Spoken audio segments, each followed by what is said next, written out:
um concurso para locutor de rádio na Gurupi e a minha mãe, não sei por que cargas d'água, me falou: meu filho, tem um concurso para locutor na Rádio Gurupi, por que você não vai fazer?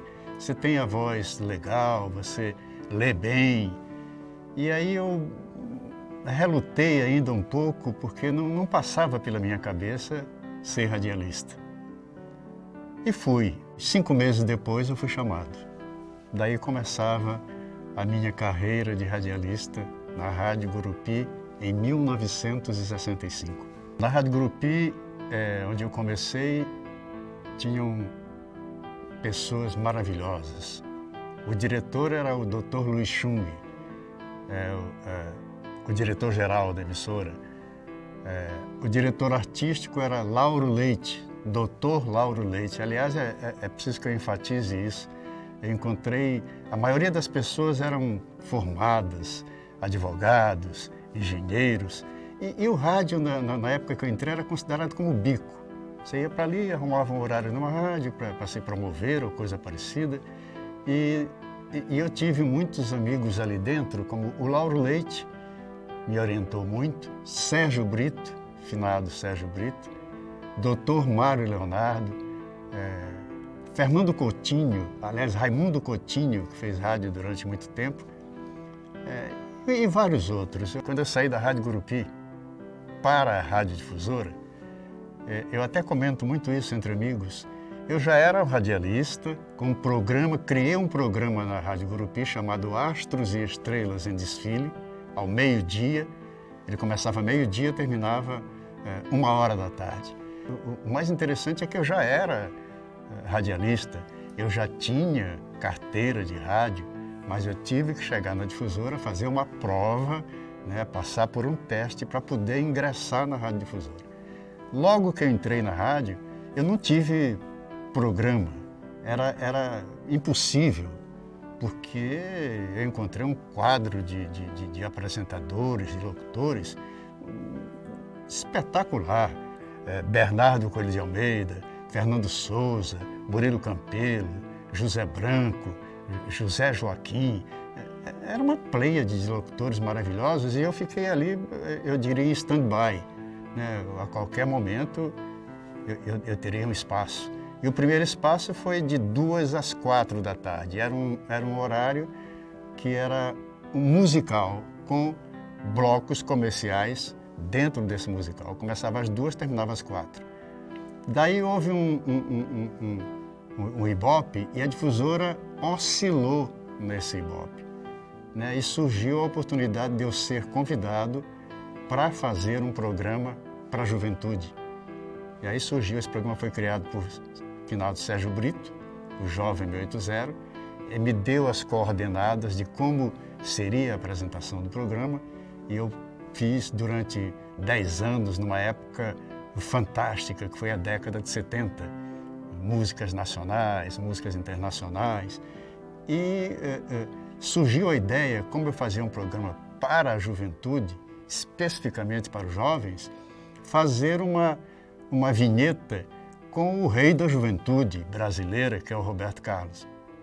Daí, aproveitando uma estada dele aqui em São Luís, eu fui levado por um amigo, o Cláudio Vaz, que tem uma influência muito grande com o Roberto, no Hotel Central, e lá fiz uma chamada para o programa Jovem 680, uma abertura e vinhetas de passagens que eu uso-as até hoje, tirando um pedaço num programa Clube do Rei, que surgiu em 1982. O Clube do Rei, às vezes eu brinco que não é uma radiolinha do Roberto Carlos.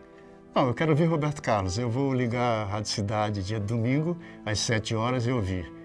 Eu procuro jogar filosofia, eu procuro jogar o momento de amor com monólogos, poesias maravilhosas, clássicos da poesia brasileira. Criei, eu diria, na difusora, tipo 12 programas para a rádio. Aliás, o primeiro programa apresentado mesmo foi um programa chamado Tudo à Meia Luz, que era um programa gravado para ser colocado no ar aos domingos, porque no domingo não havia Varig, a Donda da Noite. Eu tinha uns 2 ou 3 amigos privilegiados que estudavam no exterior e eles mandavam discos importados, né, para você fazer lançamento, e eu, modesta parte, esnobava no Jovem 80 com músicas exclusivas entre o rádio daquela época para o rádio de hoje. A diferença, né, é que os equipamentos eletrônicos, a tecnologia de hoje, né, teve um impulso assustador, maravilhoso, né, e lamentavelmente, o material humano regredia um pouco. O próprio artista, ele caetituava o disco dele, ele levava o seu disco para ser tocado em uma emissora de rádio. Eu recebi uma infinidade, José Augusto, Agnaldo Timóteo, Martinho da Vila, muitos, Jair Rodrigues. Tive a satisfação de receber a nossa querida Marrom com o seu primeiro trabalho, né, gravado, mostrando ela e Jair Rodrigues. Uma série de coisas fantásticas, as lembranças são maravilhosas daquele período. Graças a Deus houveram muitas alegrias.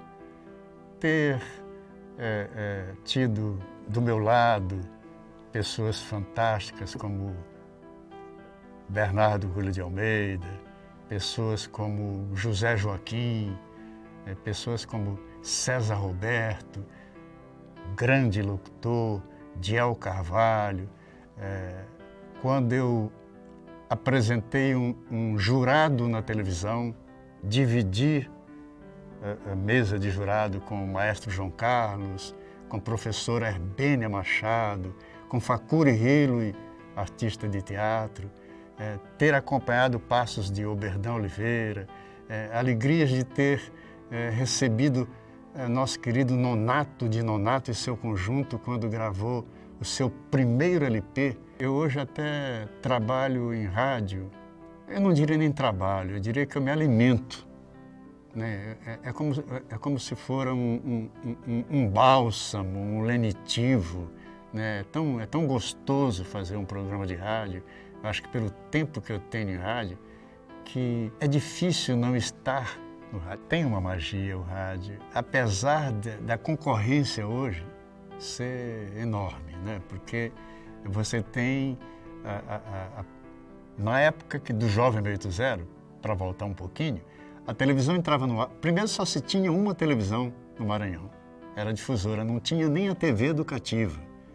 Então, a televisão entrava no ar às 5 horas da tarde, saía 11 horas do ar. Então o rádio é que era o forte, né? Hoje não, hoje você tem a televisão 24 horas, você tem a internet, redes sociais, a concorrência é muito grande. Você está no teu carro, tem o DVD, tem o CD, tem uma série de coisas que faz com que o rádio não seja tão forte em termos de audiência. Uma vez eu passava no retorno da Coama e um amigo meu passou de carro bem do lado, Amândio Rocha é o nome dele. Teve uma loja na Rua Grande, na Rua Oswaldo Cruz, um armarinho, né? E ele disse uma coisa que eu guardei na memória até hoje, que me tocou muito.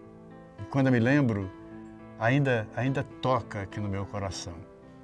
Ele passou bem do lado do meu carro e disse assim: Floresvaldo Souza, o homem que fala com o coração. Eu quando voltei para a rádio, a convite, uma das coisas que eu estranhei foi esse estrelismo, né? Muita gente estrelinha, já querendo chegar ao amanhecer sem passar pela madrugada, como diz meu amigo Rogério do Maranhão. Você fulano quer chegar ao amanhecer sem passar pela madrugada. Quando eu apresentava o Jovem 80, a rádio era aberta, né? Então você recebia qualquer pessoa. Então eu recebia quase 30, 40 garotas por dia, né? Vinham Santa Teresa, Liceu, Conceição de Maria, a maioria dos colégios todos, né? E tem até uma passagem muito bacana dessa época, que era um aniversário meu, e eu recebi uma turma do Santa Teresa com a fardinha de gala, com uma crônica escrita pela diretora. Uma das meninas leu essa crônica ao vivo. É uma lembrança realmente, não deixa de ter sido uma homenagem fantástica e maravilhosa. Um agradecimento para o resto da minha vida, né? A minha mãe, minha mãe Dica, né? Mamãe Dica, que eu ainda falo em rádio hoje com todo carinho, e que uma vez alguém me criticou sobre isso, que eu falava na minha equipe, que eu falava na minha mãe, que eu estava no passado, né? Eu falei, volta no passado, ele fala do operador, do cara do transmissor, fala na mãe dele, daqui a pouco ele está falando no periquito, no papagaio, e não é bem assim. Eu acho que é o carinho, e ela foi quem foi a culpada, eu diria, que me incentivou, que fez tudo para eu estar em rádio, e me motivou, me corrigia, é minha ouvinte até hoje, acompanha qualquer coisa que ela acha que não está legal, ela me chama a atenção, e é um carinho muito grande. E depois eu acho que todos os amigos que estiveram do meu lado, né? E ficaria difícil citar nomes aqui, que eu iria ser muito extenso, porque são tantos